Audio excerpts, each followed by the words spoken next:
사랑의 하나님 아버지, 오늘도 우리가 주의 말씀을 통해서 하나님의 귀한 뜻들을 깨달아가기를 원합니다. 오늘도 우리가 레아와 라헬의 모습을 바라보며, 그리고 어떻게 이스라엘의 12지파가 탄생되어지는지 그 말씀을 살펴보며 하나님의 영적인 진리들을 깨달아가기를 원하오니, 성령 하나님께서 이 시간 우리들에게 지혜와 은혜로 함께하여 주옵소서. 예수님의 이름으로 감사하며 기도드립니다. 아멘. 우리가 잠시 지난주에 살펴봤던 말씀을 생각해보면 야곱의 잔머리와 라반의 속임수에 대한 이야기를 했죠. 라반이 얼마나 잔머리를 가졌냐면, 야곱이 얼마나 잔머리를 돌렸냐면, 라반에게 잘 보이기 위해 라헬을 도와주거나 또 라헬 앞에서 우는 연기까지 하는 것을 우리가 지난주에 살펴보았습니다. 그리고 라헬을 아내로 얻어서 일석이조의 그 나름대로 소득을 얻으려고 하는, 혼자만 소득을 얻으면 재산을 모으는 게 한계가 있으니까 돈 많은 라반의 아내가 사위가 되어지면 재산도 쌓고 일석이조 예쁜 라헬도 얻고 재산도 가질 수 있으니까 이러한 나름대로의 전략, 잔머리를 세우는 것을 우리가 지난주에 살펴보았지요. 그러나 우리가 뛰는 놈 위에 나는 놈이 있다고 야곱의 그 잔머리에 따라가지 않고 어때요? 라반의 속임수에 따라서 그렇게 뒤통수를 맞는 그러한 야곱을 보게 되어집니다. 라반은 어떻게 속입니까? 야곱의 고급 노동력을 착취하기 위해서 몇 번이나 노동력을 갈취를 하고 임금을 주지는 않습니다. 그리고 딸을 이용해서 잡아두려고 하는 속셈입니다. 라헬을 주려고 하는 것은 여러분 야곱을 잡아두기 위한 라반의 속임수지요. 그리고 결국은 잡아두기 위해서 레아를 먼저 해서 7년, 라헬을 해서 또 7년, 이렇게 14년 동안 임금을 주지 않으려고 하는 나름대로의 라반의 속임수가 있다는 것입니다. 그리고 결혼 지참금으로 7년, 14년 생각해 보십시오.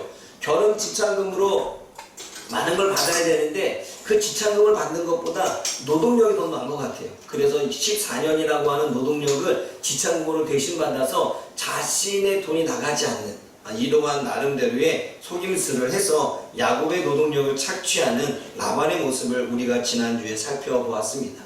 그런데 오늘 우리가 살펴볼 것은 야곱이 결혼한 레아와 그리고 라헬에 대해서 한번 살펴봐야 될 것입니다. 여러분 창세기 29장 17절 말씀을 읽어보십시오.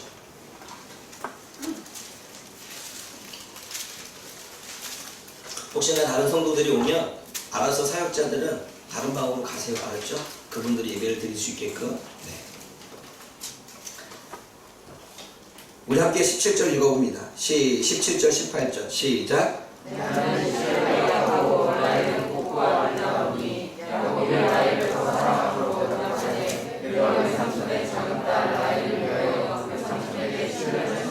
여러분 지금 레아를 설명할 때, 레아를 표현할 때에는 시력이 약하다라고 말합니다.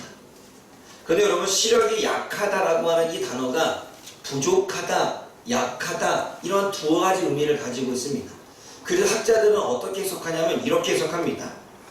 시력이 약하다고 하는 것은 시력이 부족하다라고 하는 부분이기 때문에 눈이 조금 시력이 많이 떨어진 것으로 보여집니다. 그러면 여러분 어때요? 우리도 시력이 떨어지게 되면 뭔가 사물을 바라볼 때 그냥 이렇게 바라봅니까? 아니면 이렇게 바라봅니까? 자꾸 그런 게 습관이 되어져서 시력이 상당히 좋지 않은 그러한 모습을 보여줄 수 있습니다. 그런데 눈이 약하다, 여기서 시력이 약하다, 부족하다라는 부분도 있지만 눈이 부드럽지 못하다, 눈이 부드럽다, 이러한 의미를 또 표현하고 있습니다. 이 말은 무엇이냐면 눈이 부드러워서 총명기가 없던 것을 이야기합니다. 그러니까 생기가 없는 거예요. 마치 그냥 순수한 거예요. 여러분 우리가 지적인 장애인들을 가만히 보게 되면 그 사람들의 눈을 보십시오. 정말 순수합니다. 정말 때 하나 탄 것 없는 것처럼 눈이 정말 순수합니다. 근데 그 순수함이 때로는 총기가 없어 보이게 될 수도 있습니다. 여러분 잔머리를 잘 고르는 사람은요 눈에 총기가 가득합니다. 그래서 눈동자가 돌아가듯 머리가 돌아갑니다. 이게 있어요. 제가 군대에 있을 때 어느 사람이 저보고 눈을 볼 때 초롱초롱하다고 이야기했어요. 그 좋은 이야기 같지만 그만큼 머리를 잘 굴리고 있다는 이야기입니다. 지금 레아가 지금 시력이 약하다라고 하는 이 부분은 정말 눈이 나쁜 것인지 아니면 총기가 없이 좀 뭔가 이게 조금 뭔가 이게 빠져 있는 것처럼 맹한 것처럼 보이는 것인지 이 두 가지의 의미를 같이 담고 있습니다. 그러나 중요한 것은 레아가 매력적이지 않은 이유가 있었다는 것입니다. 시력이 나쁜 것이든 총기가 없는 것이든 맹해 보인 것이든 여하튼 매력적으로 보이지 않는 결함이 있었다는 것을 성경은 표현을 해주고 있습니다. 반면에 라헬은 그렇지 않습니다. 라헬은 곱고 아리따웠다고 말합니다. 얼굴에 광채가 나고 외모가 우아했다는 것입니다. 다시 말해 어디를 가도 눈에 띌 정도였다는 거예요. 어디를 가도 마치 뒤에서 후광이 나는 것처럼 그렇게 눈에 띈다는 것입니다. 그러니까 좋게 이야기한다면 매력적으로 보인다는 거죠. 그 여러분, 야곱이 잔머리를 굴리는 야곱의 눈에 맹한 레아보다 뭔가 눈에 띄고 우아한 라헬이 더 눈에 들어오지 않았을까요? 그러기에 매력적인 라헬에게 더 많은 사랑과 관심을 보이게 된 것입니다. 여러분, 우리가 이 모습에서 잠깐 지난주 말씀과 이 모습에서 잠깐 살펴보게 되면 우리가 영적인 교훈을 좀 얻을 수 있습니다. 물질관입니다. 자기를 위해서 채우려고 하는 그러한 라반과 야곱의 모습을 볼 수 있고, 그리고 이제는 살펴보면 레아와 라헬의 모습에서 볼 수 있습니다. 자기를 위한 그러한 삶을 살아가게 되지요. 아까운 베풀고 나누려고 하는 마음도 인색합니다. 그러니까 베풀려고 하는 마음도 인색하지만 다른 사람을 품으려고 하는 마음도 인색합니다. 다른 사람에게 사랑을 나눠주려고 하는 마음도 인색합니다. 사랑이 인색하니까 나눔도 인색한 거예요. 사랑이 인색하니까 이해하는 것도 인색한 것입니다. 그러므로 그러한 물질관을 가지고 있는 사람들의 모습을 보게 되어지죠. 또 인간관계를 볼 수 있습니다. 자신의 이익을 위한 이용의 수단으로 봅니다. 야곱은 라헬과 또는 라반을 이용하려고 했고, 라반은 두 딸을 이용하려고 했고, 또 야곱을 이용하려고 하는 인간관계가 서로가 이용의 가치로만 보고 있는 것입니다. 정말 잘못된 가치관을 가지고 있죠. 그리고 시기질투와 경쟁의 관계입니다. 용납하고 화해하고 연합하고 하나 될 관계가 아니라 미워하고 시기하고 나보다 조금 나은 것에 있어서는 내가 열등감을 느끼고 나보다 못하면 내가 우월감을 가지는 인간관계 자체가 시기와 질투와 경쟁의 관계가 되어지니까 어때요? 계속 부딪히는 거예요. 또 결혼과는 어떻습니까? 우리가 야곱만 보아도 사람의 외모를 보는, 사람의 능력을 원하는 게 아니라 외모를 보는 그러한 결혼관까지 가지고 있는 결코 성경적이지 않는, 결코 바르지 않는 모습들을 우리가 보게 되어집니다. 그것이 우리가 한 번쯤 이 가족들의 모습에서 볼 수 있는 그런 부분입니다. 여러분, 우리가 오늘 본문에서는 또 한번 살펴봐야 될 것은 이스라엘 나라의 뿌리의 시작입니다. 여러분, 이스라엘이라고 하는 이름을 받은 사람은 야곱입니다. 물론 나중에 야곱이 고향으로 돌아가는 과정 속에 야복 강가에서 천사와 씨름해서 하나님께 축복을 받아 이스라엘이라고 하는 축복의 이름을 받습니다. 그로부터 이스라엘이라고 하는 나라가 만들어졌고, 이스라엘이라고 하는 12지파가 나눠진 것은 야곱의 아들을 통하여 그 지파가 나눠지게 되어집니다. 그러면 오늘 야곱의 12아들이 태어나는 모습들을 기록하고 있는 건 야곱의 아들들 시작일 뿐만 아니라 이스라엘 나라의 시작이기도 합니다. 여러분, 우리가 지말통을 살펴보면서 창세기를 강의하면서 제가 창세기에서 뭐에 집중하라 그랬습니까? 시작에 집중하라고 말했습니다. 인류의 시작, 인간의 시작, 인간의 삶의 시작, 결혼의 시작, 가족의 시작, 나라의 시작, 뭐든지 문명의 시작을 이야기한다고 이야기했죠. 오늘 하나님의 나라의 시작의 뿌리의 근간을 이야기하고 있는 말씀이 오늘 본문의 이야기입니다. 그렇다면 여러분, 12명의 자녀를 낳는데 야곱의 여인들이 있습니다. 야곱의 여인은 먼저 레아가 있습니다. 라반의 첫째 딸이지요. 그런데 첫째 딸에게는 누가 있었냐면 라반이 실바라고 하는 좋은 여종을 줬습니다. 레아의 여종은 실바였습니다. 그리고 라헬을 딸로 주면서 빌하라고 하는 그러한 여종을 또 여종으로 줍니다.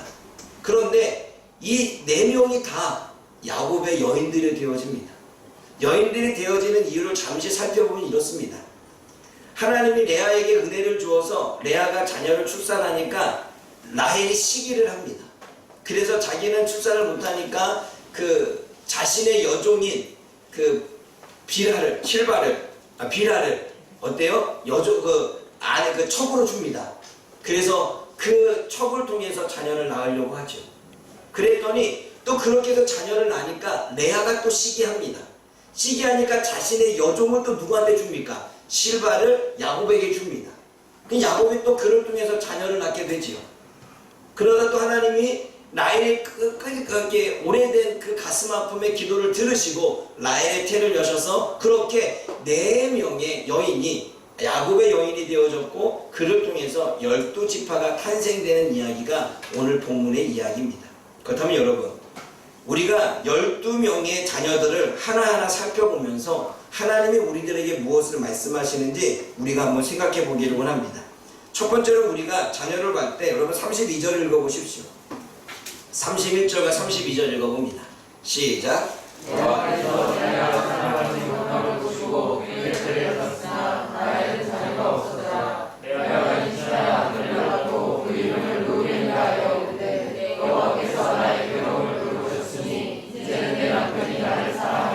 레아는 어떠한 여인이었냐면 남편에게 사랑받지 못하는 여인이었습니다. 여기서 사랑받지 못하다는 것은 차별을 받았다, 관심을 갖지 못했다라고 하는 의미를 가지고 있습니다.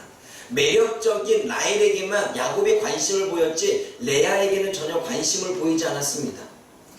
그래서 남편에게 사랑받지 못하는 여인이 레아였습니다. 그리고 그가 뭔가 매력적이지 못한 육체적인 결함을 갖고 있었기 때문에 하나님의 도움 없이는 안 되는 그러한 여인이었습니다. 하나님의 은혜가 필요했고 새로운 인생의 시작을 하려면 하나님의 은혜를 주셔야지만 가능한 여인이 레아였습니다.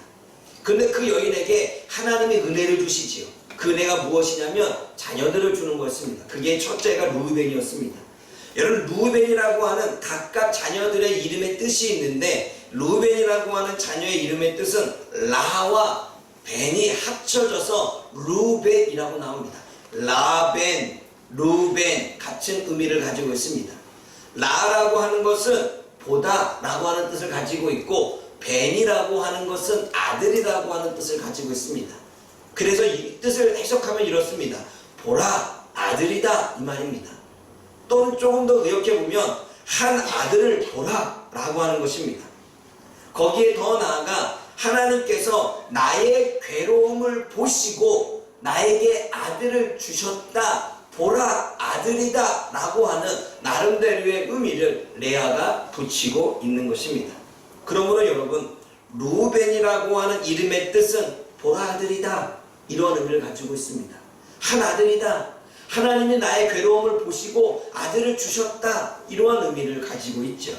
시므온은 어떠한 의미를 가지고 있습니까? 시므온은 시므온, 샤마라고 하는 어원을 가지고 있습니다. 샤마라고 하는 것은 듣다라고 하는 것입니다. 이해하다, 주의하다 라는 의미를 가지고 있습니다. 그래서 오늘 여러분 33절을 보게 되면 내가 사랑받지 못함을 하나님이 들으셨으므로 내게 아들을 주셨도다 하고 그 이름을 시므온이라고 말했다고 이야기합니다. 하나님이 내가 사랑받지 못함을 들으셨다라고 말하는 것입니다.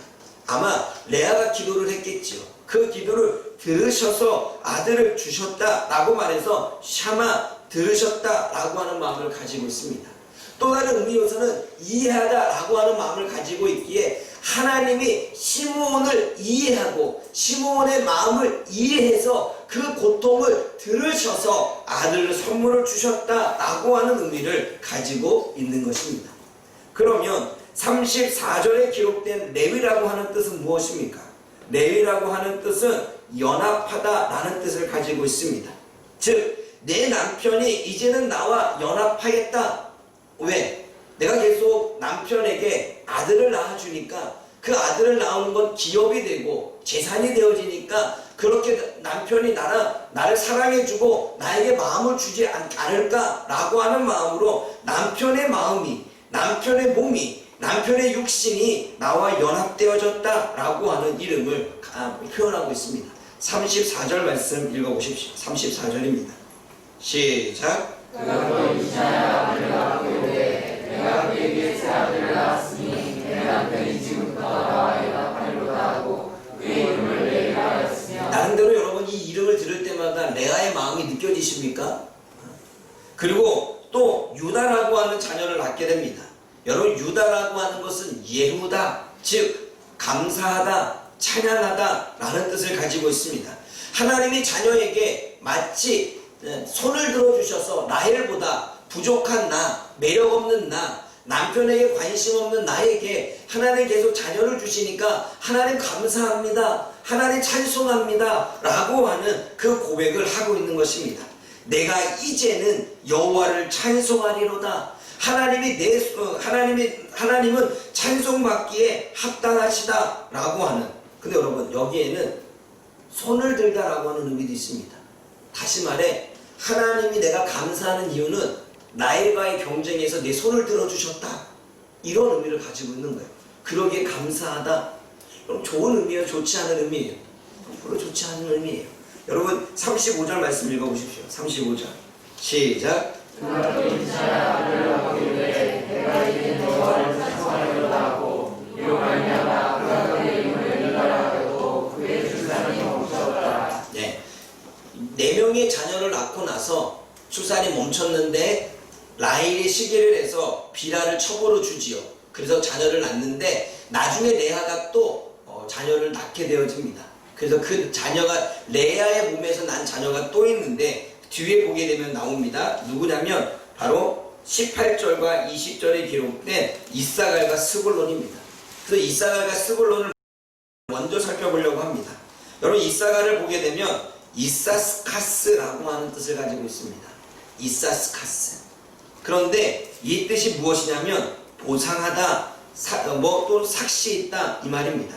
다시 말해 하나님이 내게 그 값을 주셨다, 하나님이 나에게 삭을 주셨다, 하나님이 나의 이 수고에 보상하셨다 라고 하는 그러한 의미를 가지고 있습니다. 그리고 스불론이라고 하는 뜻은 무슨 뜻이냐면 높은 거주, 즉 칭찬, 함께함 이라고 이해하는 뜻을 가지고 있습니다. 하나님이 이제는 나와 함께 계신다 라는 뜻이겠죠. 근데 여러분 하나님이 함께 계시는지 누가 계시는지 우리가 20절 말씀 읽어볼까요? 20절 말씀 읽어봅니다. 30장 20절입니다. 시작. 내가 이때 하나님이 내게 첫 선물을 주시도다. 내가 남편에게 여섯 아들을 낳았으니 이제는 그가 나와 함께 사니라 하고 그의 이름을 스불론이라 하였으니. 6명을 아들을 낳아줬으니 이제는 야곱이 나와 함께 산다, 나와 함께 동행한다, 나와 함께 서로 주고받으며 소통하며 마음을 나누며 그렇게 거주하며 산다 라고 하는 이름을 보여주고 있는 것입니다. 이 말은 뭐냐면 이제는 야곱이 나에게 관심을 보이지 않고 나를 이렇게 사랑하지 않는 게 아니라 오히려 나에게 존경심을 가질 거다라고 하는 마음이에요. 6명을 낳아줬으니까. 그런 의미가 레아의 자녀들의 이름 속에 있습니다. 그러면 라헬이 질투해서 비라를 쳐버려줬다고 말했죠. 우리 말씀 볼까요? 8절 말씀 읽어봅니다. 8절 말씀. 잠깐만요. 8절 말씀 읽어봅니다. 8절. 시작.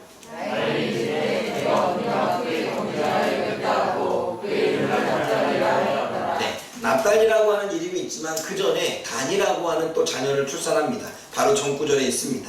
여러분 라헬은 비라는 나의 시기에 이용을 당합니다. 그래 안 그래요? 여러분 비라가 무슨 의미가 있어요? 물론 비라 입장에서는 주인과 결혼하는 것이 자신의 삶에 좋기는 하겠지만 그래도 원하지 않는 결혼이냐면 그냥 종이니까 어쩔 수 없이 주인의 말을 따라야 하는, 그러니까 라헬은 시기의 이용의 대상으로 비라를 이용하고 있습니다. 라헬의 분풀이의 대상이 되고 있는 거지요. 여러분 그 중에서 단이라고 하는 자녀가 출산되어집니다. 그 단이라고 하는 그 자녀의 이름을 보니까 심판입니다. 하나님이 판단하셨다. 누나와 나 사이에, 언니와 나 사이에 판단하셨다. 누가 더 매력적인지, 누가 더 좋은 사람인지, 누가 더 뛰어난 사람인지, 누가 더 나은 사람인지 판단하고 심판했다라고 하는 의미를 가지고 있는 거예요. 그래서 그렇게 단이라고 하는 이름을 붙이게 됩니다. 그럼 납달리는 또 뭐예요? 나프탈린이라고 이야기하지만 납달리는 경쟁이라는 뜻입니다. 내가 언니와의 경쟁에서 이겼다는 거예요. 아까는 유다, 내가 라헬과에서 하나님이 내 손을 들어주셨다라고 해서 내가 승리했다, 그래서 감사하다, 찬송해라 그랬더니 라헬이 그 마음을 알았는지 내가 언니와의 경쟁에서 내가 이긴 거야 라고 이렇게 지금 이름을 짓고 있습니다. 경쟁에서 이겼다는 거예요. 그런데 여러분, 경쟁에서 이겼다는 것이 이런 어떤 의미가 있냐면 내가 비꼬아서 이겼다는 거예요. 내가 비꼬아서 이겼다는 거예요. 내가 비꼰 게 뭐냐면 비라를 첩으로 줬잖아요. 그러니까 그렇게 뭔가 순리적인 방법이 아니라 순리적이지 않은 방법을 비꼬아서 이겼다는 거예요. 그런 의미를 가지고 있는 것입니다. 그러니까 레아가 또 화가 나서 또 자신의 시기의 대상으로 실바를 이용합니다. 경쟁의 희생자가 되어지죠. 그 안에서 또 자녀가 출산되어지는데 그 자녀가 누구냐면 갓과 그리고 아셀입니다. 우리 한번 찾아볼까요? 10절 말씀, 11절 말씀 읽어봅니다. 11절 말씀 시작. 내가 이르되 복되도라고 그의 이름을 가시하였으며. 네. 여러분, 가시라고 하는 뜻은 행운이라고 하는 뜻입니다. 여러분, 행운은 하나님의 복과는 다릅니다. 보통 우리가 오늘 행운이었어, 우리가 운 좋았어 라고 말할 때 하나님의 복으로서 운이 좋은 게 아니라 그냥 운이 좋았던 거예요. 세상으로 말한다면 우리가 삼신 할머니한테 빌었더니 복이 임했고, 우리가 내가 갖는 종교인 우상에게 했더니 복이 임했다, 행운이 왔다 라고 하는 그런 의미를 가지고 있지요. 다시 말해 행운이 다시 찾아왔다 라고 하는 이름을 짓고 있습니다. 왜냐하면 경쟁에서 지고 있었는데 또다시 경쟁에서 이기고 있다라고 하는 행운이 왔다라고 그렇게 표현했을까요? 여하튼 운이 다시 찾아왔다라고 이름을 정합니다. 그리고 아셀이라고 하는 이름을 줬습니다. 아셀이라고 하는 이름은 아세르, 기쁨이라고 하는 뜻입니다. 행복한다 라고 하는 뜻을 가지고 있습니다. 그리고 여러분 13절 말씀 읽어보십시오. 13절 읽어봅니다. 시작. 내가 이르되 기쁘도다. 우리 딸들이 나를 기쁜 자라 되었고 그의 이름을 아셀이라 하였더라. 그의 이름을 아셀이라 했더라. 아셀은 매우 기뻐하는 자라고 하는 것입니다. 다시 말해 모든 사람이 레아를 보면서 그동안에 레아가 사랑받지도 못하고 육체적인 결함을 가지고 있어서 남들에게도 존중받지 못하고 나름대로 스스로도 위축되고 자신감도 없는 여인이었는데 자녀를 많이 출산하니까 어떻게 되어지는 거예요? 너는 행복한 사람이다 라고 하는 그 칭함을 받게 된다라고 하는 이야기를 하고 있는 것입니다. 모든 사람이 나를 행복하다 하리라 라고 이야기를 한다는 것입니다. 그래서 아셀이라고 이름을 전했다는 거예요. 그런데 그렇게 해서 나중에 하나님께서 라헬의 마음을 받으셔서 하나님이 라헬에게 이제는 자녀를 주시지요. 그 라헬에게서 나온 자녀가 요셉과 베냐민입니다.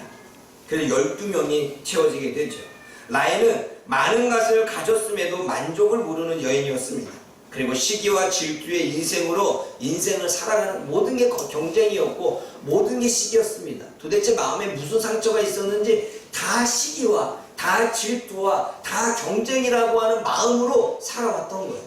아마 가족들 가운데에서 뭔가 레아가 매력적이지 못했으면 나에게 오히려 사랑을 많이 줬을 텐데 오히려 사랑을 너무 많이 받아서 자기밖에 모르는 그러한 아이로 자랐는지는 모르겠지만 시기와 질투, 그러니까 자기가 다 가져야 돼. 그럴 수 있겠네요.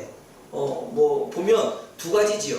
너무나 형제가 많아서 챙김을 받지 못하면 내가 내 것을 챙겨야 되니까 시기와 질투와 경쟁을 할 수밖에 없습니다. 그런데 혼자밖에 없으면, 혼자 사랑을 독차지하면 혼자 사랑을 다 독차지할 마음이 드는데 자꾸 남이 더 가져가. 이러면 못 견디죠. 그러면 거기서 시기와 질투와 경쟁이 나올 수 있겠네요. 여하튼 라헬은 그러한 마음에 인생이 그냥 시기 질투입니다. 그리고 경쟁이에요. 무조건 경쟁이야. 거기서 이겨야 돼. 그래서 만족을 모릅니다. 만족을 모르는 이유는 경쟁에서 이겨야 되는데 이기지 못하니까 이기려고 만족을 가지려고 이길 때까지 어떻게 달려드는 거야. 늘 그렇게 살아. 이런 여인은 피곤해. 본인도 피곤하고 주변 사람도 피곤해. 이걸 인간관계가 잘 되어지지 않죠. 그러한 여인이 라헬이었습니다. 그런데 라헬의 마음을 아시고 하나님께서 요셉을 선물로 주시는데 그 요셉이라고 하는 뜻이 더하다, 더함이라고 하는 뜻을 가지고 있습니다. 그래서 어떠한 마음으로 이 이름을 지었는지 여러분 23절과 24절 말씀을 읽어보십시오. 라헬의 마음이 느껴질 것입니다. 23절과 24절 시작. 하나님의 보람을 주셨다고 그 이름을 요셉이라 하니 여호와는 다시 다른 아들을 내게 허락하기를 원하노라. 네, 지금 자신에게 요셉보다 하나에 더 낫게 해주시겠다라고 하는 더함이라고 하는 아들을 더 주시겠다라고 하는 그러한 마음으로 요셉이라고 하는 이름을 준 것입니다. 하나님이 다른 아들을 더 하시기를 원한다. 그 바람 때문이었을까요? 베냐민을 가지고 이제 그 고향을 떠나서 그 야곱의 고향으로 가게 되죠. 그러다가 출산 중에 창세기 35장에 보게 되면 출산 중에 베냐민을 낳다가 이렇게 죽음을 맞이하게 됩니다. 그래서 야곱이 베냐민을 낳다가 죽음을 맞이했기 때문에 탄생한 그 아이를 베노니라고 이렇게 불렀습니다. 베노니라고 하는 뜻은 어떠한 뜻이냐면 고통의 아들, 슬픔의 아들이라고 하는 뜻입니다. 왜냐하면 라헬이 죽었기 때문에 얼마나 슬프겠습니까? 그러다가 나중에 베냐민으로 이름을 바꿉니다. 베냐민으로 이름을 바꾼 것은 벤야민, 오른쪽의 아들. 그러니까 야인이 오른쪽입니다. 벤이 아까 아들이라 그랬죠. 그러니까 오른쪽의 아들, 남쪽의 아들이라고 하는 이름으로 베냐민으로 이름을 붙여주게 되어집니다. 사랑하는 여러분, 제가 12명의 아들들을 이야기하면서 여러분들에게 이름의 뜻들을 다 이야기했습니다. 그 이름의 뜻을 이야기할 때마다 라헬과 레아가 어떠한 마음이었는지, 어떻게 살아왔는지, 두 사람의 관계가 어땠는지 보여요, 안 보여요? 보이죠. 그런데 그 이름의 뜻에는 분명 하나님의 메시지를 주고 있다는 사실을 제가 최근에서야 말씀을 묵상하면서 깨닫게 되어집니다. 여러분, 이스라엘이라고 하는 12지파는 이스라엘 나라를 세우는 뿌리가 되어지는 지파입니다. 다시 말해 루벤 지파의 조상이 되어지고 족장이 되는 것입니다. 그리고 유다는 유다 지파의 지도자가 되어지고 족장이 되는 것입니다. 그리고 그 족장들이 각기 부족들이 연합을 이루어서 이스라엘 나라라고 하는 나라를 가나안 땅에 세우게 되어지죠. 그러면 여러분, 하나님이 이들에게 이름을 짓게 할 때에는 그들이 나름대로 생각해서 이름을 지었지만 그 이름 안에는 분명 뜻이 있습니다. 하나님의 메시지가 그 안에 담겨져 있습니다. 그런데 그것을 본인들은 다 본인들의 입장에서만 이름을 다 이해하고 있습니다. 여러분, 시기와 질투, 경쟁으로 난 야곱의 아들들을 통한 하나님의 메시지가 그 아들들 가운데 있다는 것입니다. 아들의 이름을 지을 때 그들은 세상적인 가치관이 반영되어 있지요. 자신의 마음과 세상적인 가치관이 이름에 반영되어져 있지만 그들의 이름 지을 때는 그랬지만 하나님은 그 아들들에게 이름을 부여할 때는 하나님의 메시지를 담아놓고 있다는 사실입니다. 하나님은 하나님의 나라가 그들의 이름에 뿌리를 두고 세워지기를 원하지 않았을까요? 제가 말씀을 묵상을 하면서 곰곰이 이스라엘 나라는 하나님이 그들을 통해서 나라를 세우기를 원했지. 그럼 그들을 통해서 나라를 세우기를 원했는데 얘네들의 이름이 이렇게 돼서는 정말 참 그렇다. 왜 그러면 이들을 통해서 하나님 나라를 세우기를 원하셨을까? 그러는데 갑자기 제 마음속에 깨달아지는 게 이들의 이름이 하나님이 이렇게 나라를 세워가기를 원하시는 하나님의 뜻이 담겨져 있는 것은 아닌가? 라고 하나하나 그 이름을 되새겨보기 시작했습니다. 그래서 12지파의 이름을 제가 하나님의 마음으로 이렇게 다시 한번 의역해보고 풀어봤습니다. 루벤이라고 하는 그 하나님의 나라의 관점에서, 하나님의 뜻이 그 이름에 있다고 하는 관점에서 하나님의 백성들이 어떻게 살아가고 어떻게 하나님의 나라를 세우기를 원하시는지의 관점에서 우리가 한 번쯤 생각해 봤으면 좋겠습니다. 루벤이라고 하는 뜻은 아들이라고 하는 뜻이지요. 보라, 아들이다.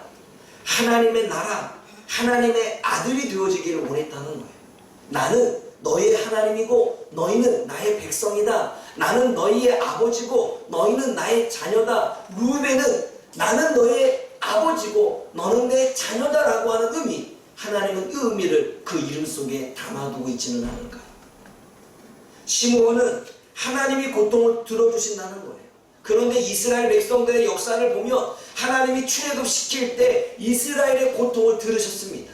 언제나 함께 하셔서 고통을 들으셨고, 그 고통을 들으셔서 응답하셨고, 그 고통을 들으셔서 하나님 구원자를 베풀어 주셨고, 그 마음을 아셔서 하나님 우리에게 은혜를 베푸셨던 그 하나님의 성품을 고스란히 보여주고 있습니다. 시므온, 하나님은 저와 여러분들의 고통을 들어주시는 줄 믿습니다.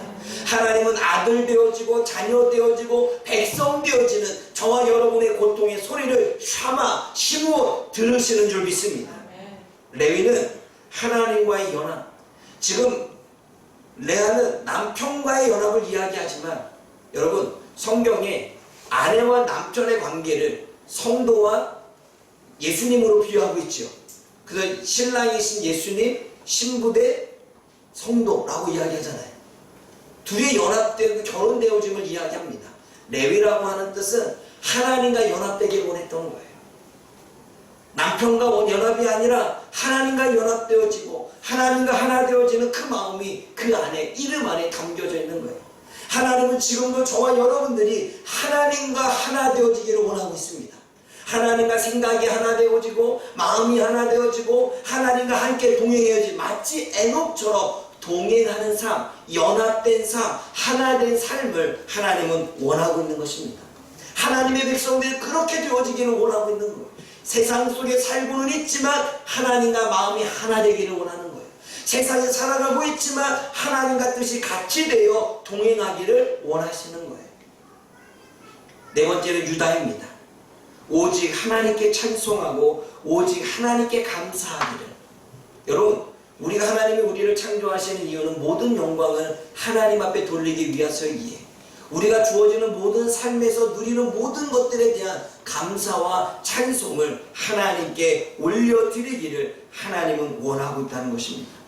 또한 이사갈은 하나님이 그 값을 보상해 주신다는 거예요. 여러분, 성경에 보게 되면 하나님이 너희들이 행한 대로 갚아주신다고 분명히 말합니다. 그리고 하나님이 예수님을 이 땅에 보내주실 때 하나님은 너의 피값이라고 말씀해 주셨습니다. 하나님은 우리가 행한 대로 보상해 주십니다. 우리가 살아간 대로, 우리가 열정을 낸 대로, 우리가 하나님 앞에 충성한 대로, 하나님의 말씀에 순종한 대로, 우리가 주님을 믿음으로 인해서 고난을 받은 대로, 우리가 주님을 믿기 때문에 어려움을 당한 그것, 하나님은 다 보상해 주신다는 것입니다. 그 보상의 첫 번째가 예수 그리스도의 십자가의 보상, 저와 여러분들의 영혼을 구원하는, 저와 여러분들의 영원한 생명을 주는, 저와 여러분들의 모든 사단과 죄악의 죄악 속에서 건져내 주시는 하나님의 보상, 최고의 보상, 그 보상이 예수님의 십자가의 보상인 줄 믿습니다. 아멘. 아멘. 하나님은 그 보상을 주신 거예요.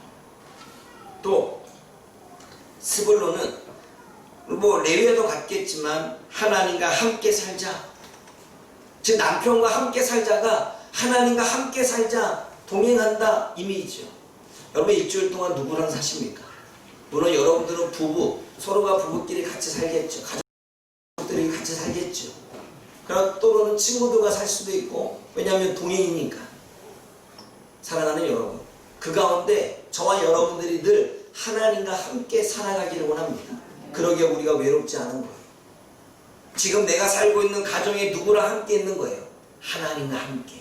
하나님이 어디를 가든 나와 함께 거주하고 있고 함께 살고 있기 때문에 우리가 외롭지 않고 두렵지 않는 것입니다. 사랑하는 여러분, 스불란에 의한 단어처럼 하나님이 함께 우리와 살고 있음을 저와 여러분들이 깨달을 수 있기를 원합니다. 그리고 단이라고 하는 단어를 통해서 하나님은 심판주라고 하는 사실을 깨달아야 됩니다. 하나님은 우리의 죄에 대한, 잘못에 대한, 우리가 하나님 앞에 온전하지 못한 마음을 가진 것에 대한 하나님은 반드시 심판을 하십니다.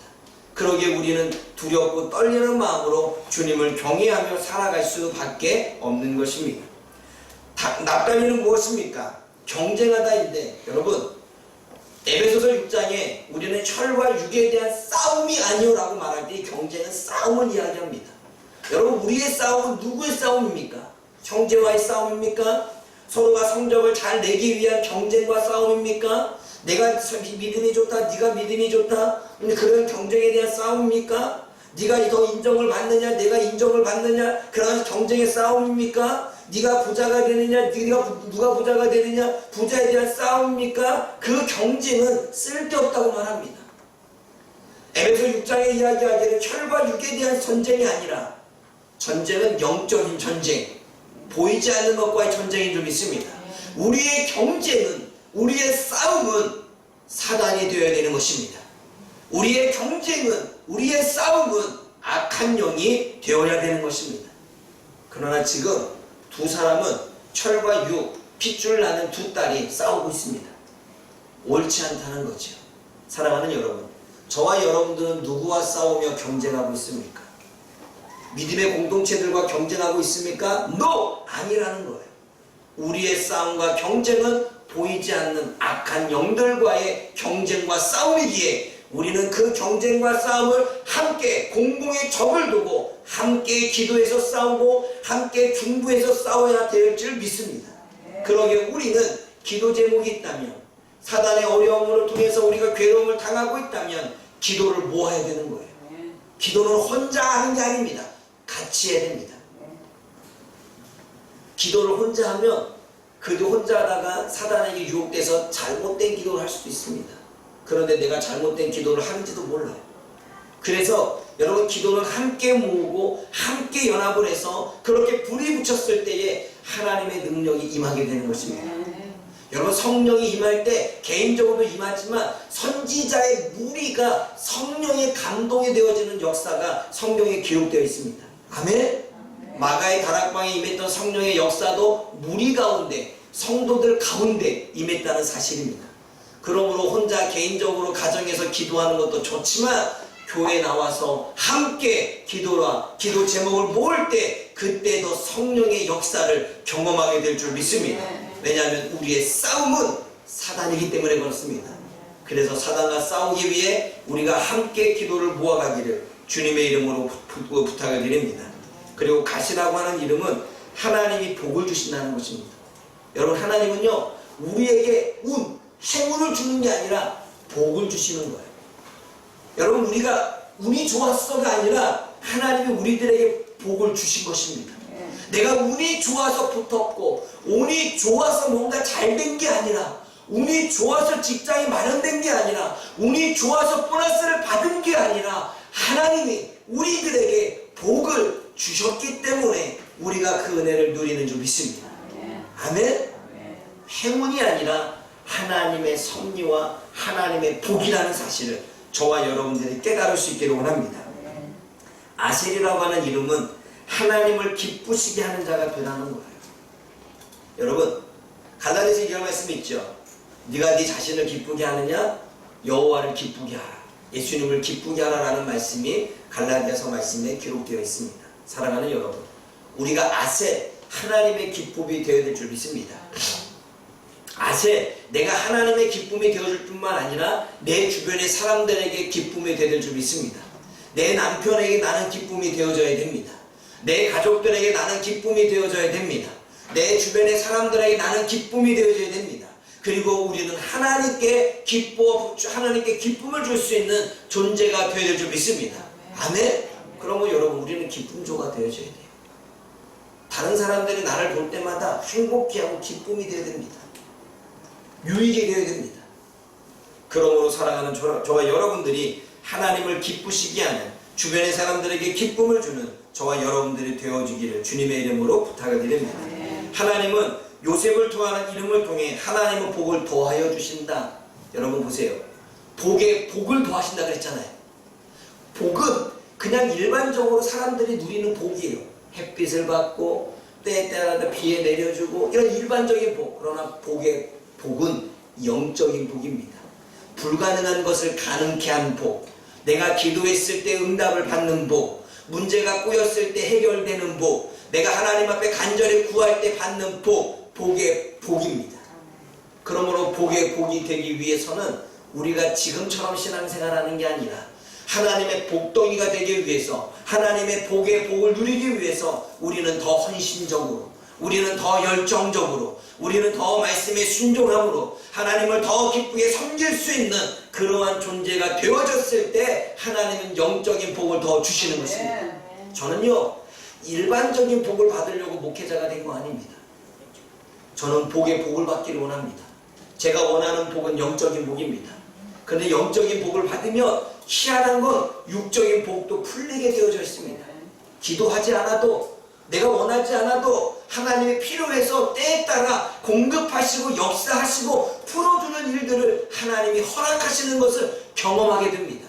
왜냐하면 나는 영적인 것을 추구하며 살았기에, 하나님 앞에 내 삶을 영적으로 추구했고, 영적으로 거룩하려고 했고, 영적으로 뭔가 하나님 앞에 더 앞서가려고 했고, 하나님이 말씀하시면 영적으로 더 순종하려고 하는 그 모습에 하나님은 복의 복을 주시는 것입니다.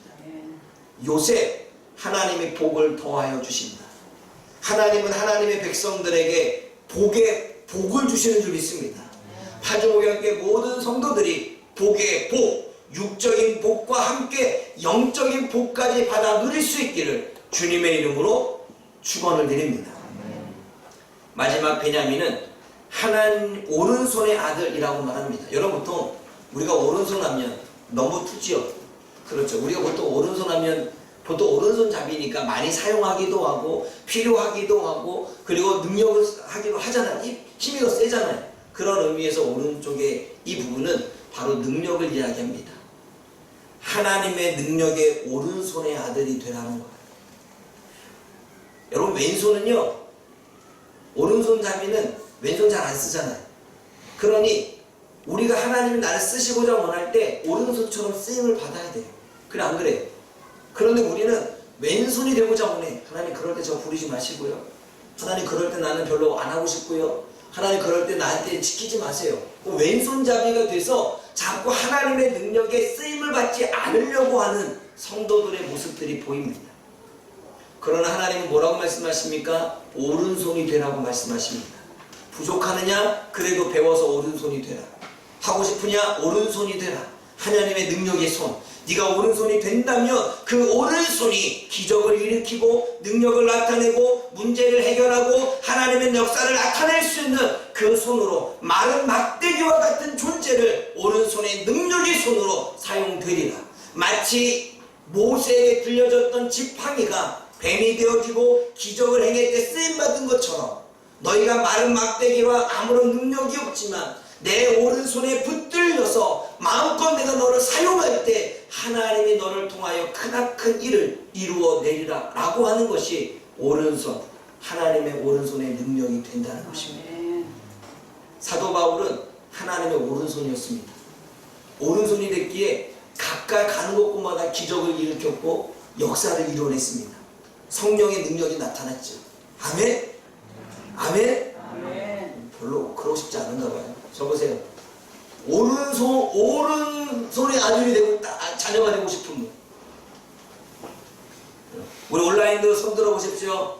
이제 어저께 중고등부 손 잠깐 내리시고요. 어저께 중고등부는 웨백스로 예배를 드렸습니다. 그래서 아이들 얼굴을 보면서 예배를 드렸습니다. 우리 보혜가 나와가지고 또 하선이도 알바를 가면서 키워가지고 얼굴을 보면서 드렸는데 앞으로 우리 어른들 예배도 웨백스를 찍어서 할 계획을 잡고 있습니다. 그래서 어제 시범으로 돌린 거거든요.